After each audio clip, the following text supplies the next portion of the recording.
नमस्कार। आदरणीय लोक गायिका जी, आपने जब कभी काबा गाया, अनायास ही मुझे वर्षाकालीन असंख्य पीले टर्राते हुए उन मेढकों का स्मरण हो आया जो सुना है मेढकी को रिझाने लुभाने अपना रूप रंग बदलते फिरते हैं। तर्क संगत तथ्यों पंक्तियों के लिए सराहना करती हूँ, परंतु इन्हें गाने और बनाने के पीछे जो भी आपने तर्क दिए उनसे पूर्णतः असहमत हूँ। यूं मानिए बिल्कुल असंगत से लगे। इन गीतों में जिन घटनाओं का जिक्र है जब वह घटित हो रही थी, तब काश आपने इससे संबंधित एक भी गीत गाया होता तो शायद परिस्थितियां कुछ अलग सी, कुछ संतोषप्रद सी होती। जब आपके गीतों से जागृत हो लोग एकजुट हो जाते, पीड़ित मरहम और न्याय दोनों समय पढ़ पाते, और तब हुक्मरानों के कान पर जू नहीं बिच्छू रेंगता बिच्छू। पर अफसोस कि तब यह आपके लिए जनचेतना का विषय नहीं था। इससे पीड़ितों की पीड़ा की झलक आपको झकझोरना तो दूर, छू कर भी ना जा सके, और आप सिर्फ ननद भौजाई और देवड़ा पियबा के गीत गाने में इस कदर व्यस्त दिखें कि मानो चहु और सुशासन की गंगा प्रवाहित हो रही हो। कोरोना की दूसरी लहर में जब स्वयं आपकी माताजी व्याधि से ग्रसित हो छटपटा रही थी, तब असहाय हो जिस प्रकार आपने मदद की गुहार लगाई, तो लगा था मुझे कि अब औरों के इस कष्ट का अंदाजा आप भली भांति लगा लोगी। पर नहीं, चिकित्सा सहायता पाते ही आपने मानो सोच ही लिया कि आप भला तो जग भला।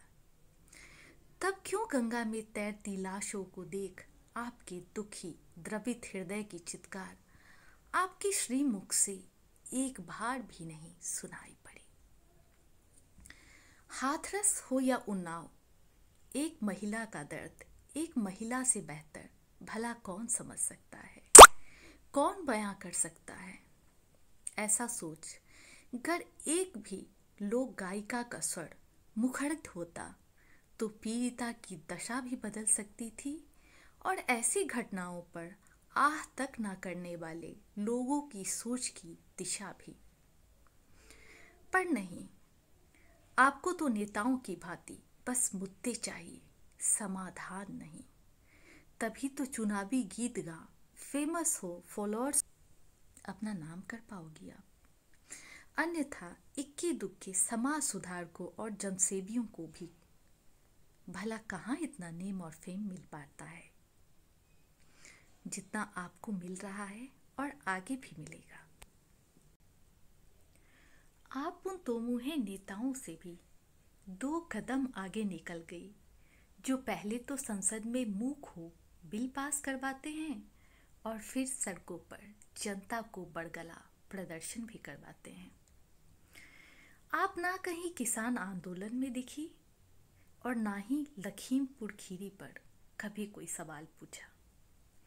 फिर अचानक से बिहार चुनाव के बाद सीधे उत्तर प्रदेश के चुनाव में लोक और लोकतंत्र की चिंता, माफ कीजिएगा, यही दर्शाती है कि भले ही फिलहाल आप किसी भी राजनीतिक दल में ना हो, पर आपके मन में जनता को लेकर विचार कतई उनसे अलग नहीं है।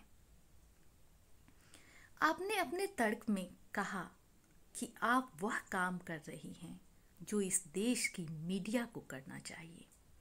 100% सत्य है, अर्थात अपनी टीआरपी बढ़ाना, जो आपने बखूबी बढ़ाई है निसंदेह।